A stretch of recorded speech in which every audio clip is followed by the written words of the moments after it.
Good morning and welcome to Sunrise, Mrs. Duncan Sutherland. Good morning, and how are you this morning? We are wonderful. Great to have you indeed. Now, when you look at the numbers, 1 in 4 women, that's Jamaica, experience some kind of violence, be it with the spouse or whomever, somebody they know. Internet partner, yes. Globally, 1 in 3. And so, how do we now get into that place and space where we help women to be a little bit more vocal because they are suffering, and we can all fight against GBV, women and girls? Let's have the conversation. Well, I think one of the 2 things that need to occur. One, our legislation needs to support them so that they know that they are able to stand up for themselves, and others know they're able to stand with them. So one area of the legislation that I would love to see some reform would be on what I am terming, and we see it on when I do my research, evidence-based prosecution. That our laws do not necessarily allow easily for this to occur for someone who witnesses abuse, or if abuse occurs and it is found out, for it to be prosecuted without the victim coming forward. Because oftentimes in these situations, it's very difficult for the victim to come forward, because a victim in a relationship where they are being abused usually does not have the strength to self-report. It's really very difficult. And also, the talking could be a great level of fear that they have. And so how do we now protect them if they now decide to talk? Well, and then that is the other part of it. So therefore, we have in Jamaica so far one home that we have developed that where women can go, a safe haven where they can go if they are victims of abuse. I think we need more of that. But even more so, what we really want to do is to stop the abuse and not to protect them after they are abused. So when we are putting that letter to our counselor, our mayor, leaders of minority leaders and mayors, we are asking them not only to support the call for a change in legislation, but also to support the process of getting more interventions occurring at the community level so that we can prevent this. What we really want in Jamaica is healthy relationships between men and women. That's we saw that recently. Healthy families, and we will have a better country. Absolutely. Recently, and I'm compelled to ask this because the viewers are watching, and there's a lot of comments about the women taking charge and speaking out against gender-based violence. And so, what is your take on the fact that there was so much silence in Parliament from the women with a particular incident with a member of Parliament? Well, I don't know that all of the women were silent in Parliament. I think some have appeared to be silenced. I think that when it initially occurred, Babsy came out against it. Absolutely. All of the PNP, Babsy Grange, that is Minister Grange, and all of the PNP MPs and senators have spoken about it.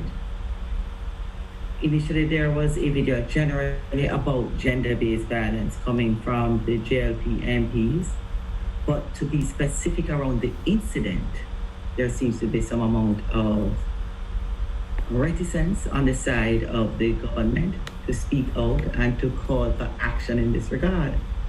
Now, if it is alleged that the member of parliament was in the video, if he were not in the video, I think it would behoove him to come out and say, it was not me. But if he was in the video, then it would behoove him to resign.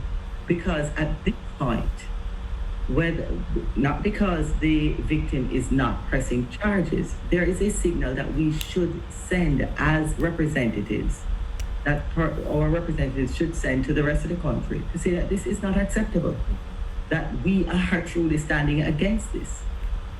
You know what I mean? So I think that We would love to see that some very specific and clear action comes out of this whole incident with respect to the member of parliament. It being clear whether it was the member of parliament or not. It would appear that way to most of us as Jamaicans. And if it was not him, then he should come out clearly and say, I was not in that video. And if it was him, he should come out and resign, is my suggestion to him. Mrs. Duncan Sutherland, before we get into finding out how men can be an active part of the conversation, you know, a cabinet has approved a few amendments with regards to the Jamaica Domestic Violence Act. Are we heading in the right direction where that is concerned? Or is it a little bit too slow in terms of our pace to make the changes? I think it's slow. I think we are heading in the right direction, but I think we could move faster.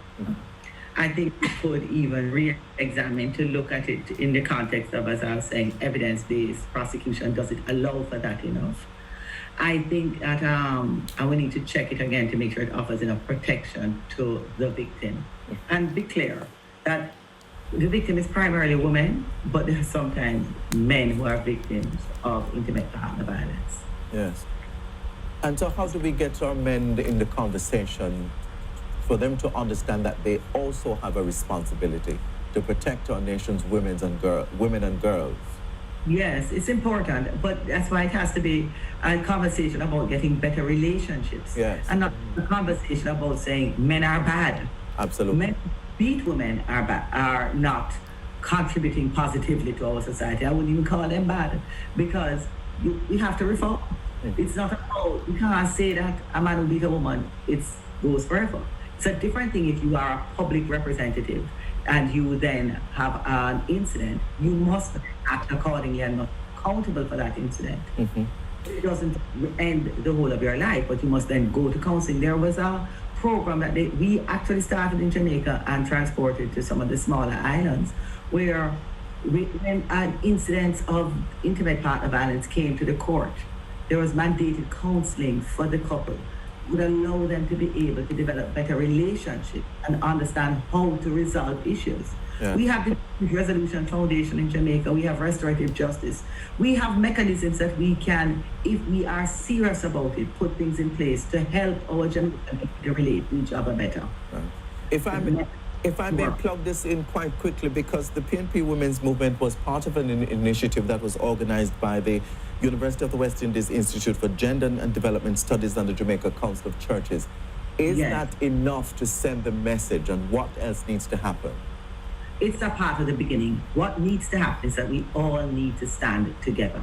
So we chose as a women's movement to stand with UE and the Council of Churches. They organized that Thursdays in Black, and we choose to stand with them. The more women organizations that come together, the more organizations generally, because what is good about this particular situation, we saw that because of the high profile nature of that video that came out, the man beating the woman was said to be a high profile member of parliament in Jamaica. Because of that video, many other persons, the Jamaica Chamber of Commerce, a new organization coming out, We Now Ease Up, is there. It is another conglomerate of women's organizations. So the more voices that we can put together in this conversation, the more that we can advance it and get to a solution that works for Jamaica. But we must have a conversation. All right, thank you so much, Mrs. Duncan Sutherland, for talking to us this morning. It's zero tolerance to any kind of violence. We wish you all the very best as you continue to spread the good news. Stay with us. Sunrise continues right after these messages.